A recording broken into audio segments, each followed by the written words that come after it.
प्रिय विद्यार्थियों, आज हम हिंदी व्याकरण के अंतर्गत संज्ञा संज्ञा क्या होती है उसका अध्ययन करेंगे।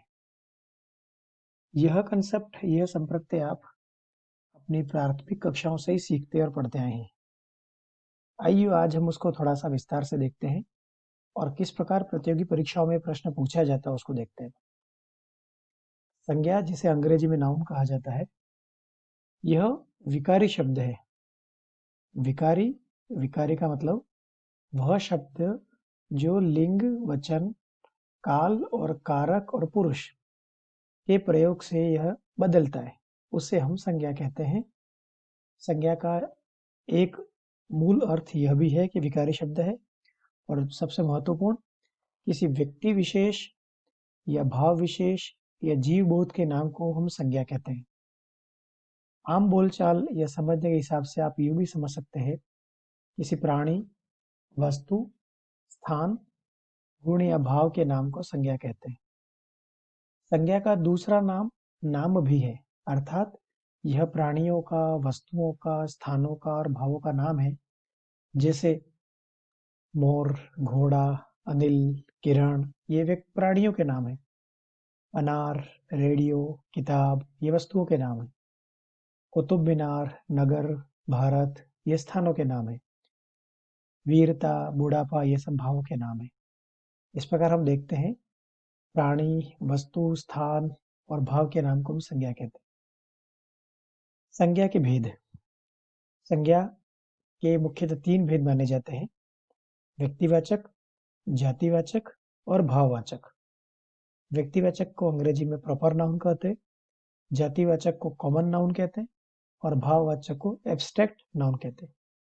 इसमें भी जातिवाचक के 2 उपभेद होते हैं: समूहवाचक और द्रव्यवाचक। समूहवाचक को अंग्रेजी में कलेक्टिव नाउन कहते हैं और द्रव्यवाचक को मटेरियल नाउन कहते हैं। आइए हम एक एक को देखते हैं। व्यक्तिवाचक संज्ञा। किसी शब्द से व्यक्ति विशेष या स्थान विशेष या वस्तु विशेष का बोध होता है, उसे हम व्यक्तिवाचक कहते हैं। जैसे व्यक्तियों के नाम में आप रवीना, राजेंद्र, श्याम, हरी, सरीश, सचिन, सुरेश आदि। वस्तुओं के नाम में कार, चाय, कुरान, गीता, रामायण आदि। स्थान के नाम पर ताजमहल, कुतुब मीनार, जयपुर आदि। इसी प्रकार दिशाओं के नाम, देशों के नाम, राष्ट्रीय जातियों के नाम, समुद्रों के नाम, नदियों के नाम, पर्वतों के नाम, नगरों और चौक और सड़कों के नाम, पुस्तकों और समाचार पत्रों के नाम, ऐतिहासिक युद्धों और घटनाओं के नाम, दिनों और महीनों के नाम, त्योहारों, उत्सवों के नाम भी व्यक्तिवाचक संज्ञा के अंतर्गत ही आते हैं। दूसरा, जातिवाचक संज्ञा। जातिवाचक संज्ञा जिस शब्द से जाति विशेष या सभी प्राणियों और वस्तुओं के लिए जो शब्द प्रयुक्त होता है, उसे हम जातिवाचक संज्ञा कहते हैं। जैसे हमने शब्द काम में लिया बच्चा, अर्थात छोटे बच्चे, जिनके लिए सामान्यतः हम बच्चा कहते हैं। बच्चा शब्द आपका हो गया जातिवाचक। इसमें चाहे वह लड़का है, पशु पक्षी हैं, ये सभी आपके जातिवाचक है। जैसे राजेश, सतीश, दिनेश, ये सभी व्यक्तिवाचक हैं। इन सब के अंदर मूल जो धर्म है वह है लड़का, तो इसका जो लड़का शब्द है वो आपका हो गया जातिवाचक। इस प्रकार आप देखते हैं, गंगा, यमुना, कावेरी, ये सभी नदियां हैं, तो इन सब के अंदर मूल धर्म क्या हो गया? नदी। तो नदी शब्द क्या बन गया? जातिवाचक। जातिवाचक के भी आपके मुख्यतः 2 रूप हैं या 2 उपभेद हैं: समूहवाचक और द्रव्यवाचक। समूहवाचक, जैसा कि नाम से स्पष्ट है, जिस संज्ञा से वस्तुओं के समूह और समुदाय का बोध होता हो। जैसे भीड़, जनता, सभा, गुच्छा। इसी प्रकार द्रव्यवाचक ऐसी संज्ञा जिससे हम नाप तोल सकते हैं, उसे हम द्रव्यवाचक कहते हैं। अर्थात जिन संज्ञा शब्दों से किसी धातु, द्रव या पदार्थ का बोध होता हो, जैसे आपका तांबा, पीतल, चावल इत्यादि। संज्ञा का तीसरा भेद होता है भाववाचक संज्ञा, अर्थात संज्ञा का वह रूप है जो मूलतः अमूर्त होता है, जो में दिखाई नहीं देता है, लेकिन इन शब्दों से किसी प्राणी के पदार्थ, गुण, भाव, स्वभाव या अवस्था का बोध होता है। इसे हम भाववाचक संज्ञा कहते हैं।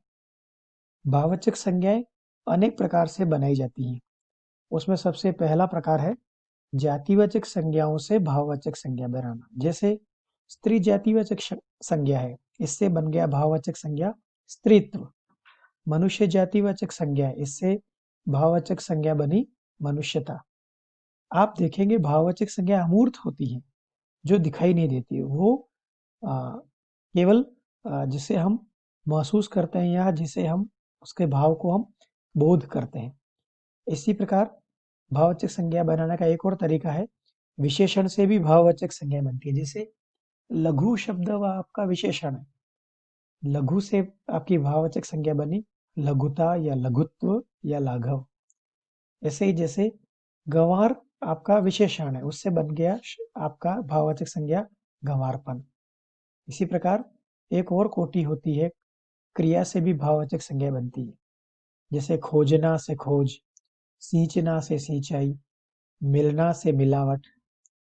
इसी प्रकार संज्ञा से भी विशेषण बनते हैं।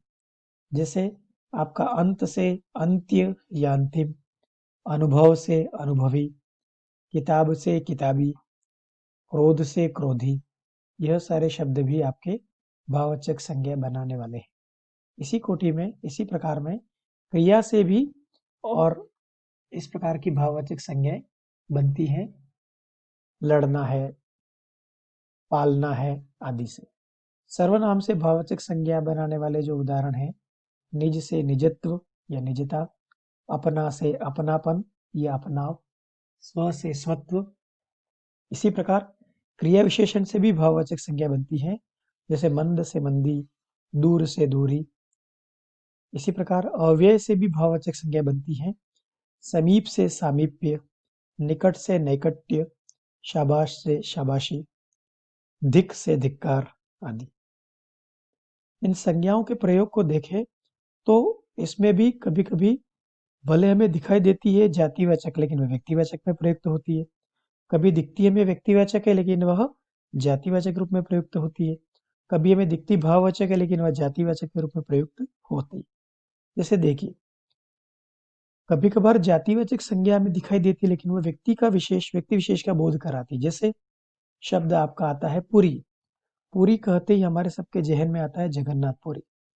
जैसे मान लो शब्द आया गोस्वामी। गोस्वामी शब्द समझते ही हम समझ जाते हैं गोस्वामी तुलसीदास, जबकि ये सारे शब्द आपके जातिवाचक है। जैसे गोस्वामी, गोस्वामी जो संज्ञा है, गायों को पालने वाले जो स्वामी होते हैं वो गोस्वामी होते हैं, लेकिन ये जाति के बजाय व्यक्ति विशेष का बोध कराता है तुलसीदास जी का। अर्थात यह शब्द मूलतः जातिवाचक है, लेकिन किस रूप में प्रयुक्त हुआ यह व्यक्तिवाचक के रूप में। इसका उल्टा भी होता है, शब्द या संज्ञा व्यक्तिवाचक होती है, लेकिन वह जाति के अर्थ में प्रयुक्त होने लगती है। जैसे कभी कभी व्यक्तिवाचक संज्ञा का प्रयोग अनेक व्यक्तियों के अर्थ में जातिवाचक के अर्थ में भी प्रयोग में होता है। जैसे एक वाक्य आता है, यशोदा हमारे घर की लक्ष्मी है। यहाँ यशोदा शब्द भले व्यक्तिवाचक है, लेकिन यहाँ माँ के अर्थ में है। इसी प्रकार भाववाचक संज्ञाएं भी जातिवाचक के रूप में प्रयुक्त होती हैं। जैसे यह सब कैसे अच्छे पहरावे हैं। यह पहरावा शब्द भाववाचक है, लेकिन यहाँ कपड़े के अर्थ में प्रयुक्त हुआ, अर्थात ये भाववाचक संज्ञा जातिवाचक के रूप में प्रयुक्त हुई। आइए देखें संज्ञा, जैसा कि सबसे पहले मैंने कहा था, विकारी शब्द है। विकारी का अर्थ जो लिंग, वचन और कारक काल से परिवर्तित होता है। अब देखिए संज्ञा व लिंग के अनुसार कैसे इसका रूप बदलता है। जैसे नर खाता है, नारी खाती है। लड़का खाता है, लड़की खाती है। यह शब्द आपके संज्ञा में लिंग के अनुसार इसका रूप बदला। इसी प्रकार आप वचन में भी देखें तो लड़का खाता है और बहुवचन में लड़के खाते हैं। लड़की एक वचन, लड़की खाती है, बहुवचन में लड़कियां खाती है। इस प्रकार यह संज्ञा का रूप विकार हुआ या परिवर्तित हुआ। इसी प्रकार कारक चिन्हों के अनुसार भी इसके रूप बदलते हैं। जैसे लड़के खाना खाते हैं और लड़कियां खाना खाती हैं। इस प्रकार कारक चिन्ह से भी इसका रूप बदला। इस प्रकार आप देखते हैं संज्ञा जो है वह मूलतः विकारी शब्द है जो लिंग वचन काल कारक से उसका रूप बदलता है। इसके मुख्यतः 3 रूप होते हैं: व्यक्तिवाचक, जातिवाचक और भाववाचक। जातिवाचक के 2 उपभेद होते हैं: समूहवाचक और द्रव्यवाचक। और भाववाचक संज्ञाएं भी अनेक प्रकार से बनाई जाती हैं। और संज्ञा का निर्धारण उसके शब्द से नहीं होता है, उसके प्रयोग से होता है। आपने देखा कि किस प्रकार प्रयोग में व्यक्तिवाचक संज्ञा किस प्रकार जातिवाचक बन जाती है, किस प्रकार जातिवाचक संज्ञा व्यक्तिवाचक बन जाती है। इस प्रकार शब्द में या और वाक्य में उसका प्रयोग ही उसके बोध को निश्चित करेगा। धन्यवाद।